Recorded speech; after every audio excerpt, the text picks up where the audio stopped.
ಈಗ ಕೃಷ್ಣ ಬೈರೇಗೌಡರು ಮೊನ್ನೆ 2 ತಾಲೂಕು ಪಂಚಾಯತ್ ತಹಸೀಲ್ ಕಚೇರಿಗೆ ಹೋಗಿ ಅವರು ತಮ್ಮ ಕನ್ಸರ್ನನ್ನು ವ್ಯಕ್ತ ಮಾಡ್ತಾ ಹೇಳಿದ್ದಾರೆ.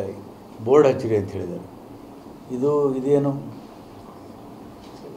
ಅವರು ಕಂದಾಯ ಇಲ್ಲ ಮಂತ್ರಿಗಳಾಗಿ ಅವ್ರ ಇಲಾಖೆಯಲ್ಲೇ ಅವರೇ ಹೇಳಿದ್ದಾರೆ ಬೋರ್ಡ್ ಹಾಕ್ರೆ ಅಂತ. ನನ್ನ ಸ್ಟೇಟ್ಮೆಂಟ್ಗೆ ಇಷ್ಟು ಸೀರಿಯಸ್ ಯಾಕೆ? ಅವ್ರು ಕಂದಾಯ ಸಚಿವರು, ಅವ್ರ ಕ್ಯಾಬಿನೆಟ್ ದರ್ಜೆ ಸಚಿವರವರು ಅವರೇ ಹೇಳಿದ ಮೇಲೆ ನಂದೇನೂ ಅಲ್ಲ.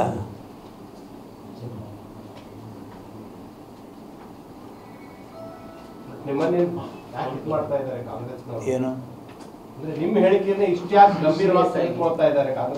ನನಗೆ ನನಗೂ ಅರ್ಥ ಆಗ್ತಾ ಇಲ್ಲ. ನನ್ನ ದಾಟಿಯಲ್ಲೇ ಕೃಷ್ಣ ಬೈರೇಗೌಡರು ಮಾತಾಡಿದ್ದಾರೆ. ನನಗೂ ಕನ್ಸರ್ನ್ ಇದೆ, ಕಳಕಳಿದೆ ಬಡವರ ಬಗ್ಗೆ ಅಂಥೇಳಿ. ಅವರು ಬಡವರ ಬಗ್ಗೆ, ಜನರ ಬಗ್ಗೆ ಕಳಕಳಿದೆ ಅಂತ ಹೇಳಿ ಅವ್ರು ಮಾತಾಡಿದ್ದಾರೆ.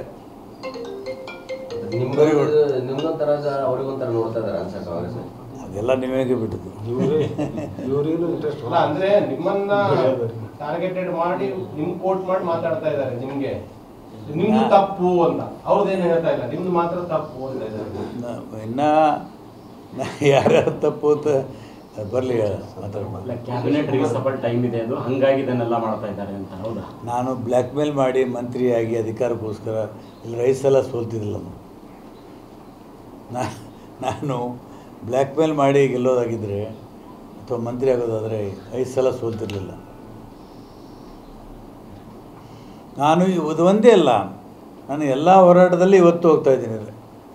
ರೈತರ ಹೋರಾಟದಲ್ಲಿ ಹೋಗ್ತೀನಿ, ಪರಿಸರವಾದಿ ಹೋರಾಟಗಳಲ್ಲಿ ಹೋಗ್ತೀನಿ, ಕಾರ್ಮಿಕ ಹೋರಾಟದಲ್ಲಿ ಹೋಗ್ತೀನಿ. ನಡೆಯೋದ್ರಲ್ಲಿ ಒಂದು ಮಾತು ಹೇಳಿದ್ರಿ, ನಾನು ಕೊಟ್ಟ ಶಿಫಾರಸು ಪತ್ರಿಕೆ ಇದಾಗ್ತಿಲ್ಲ.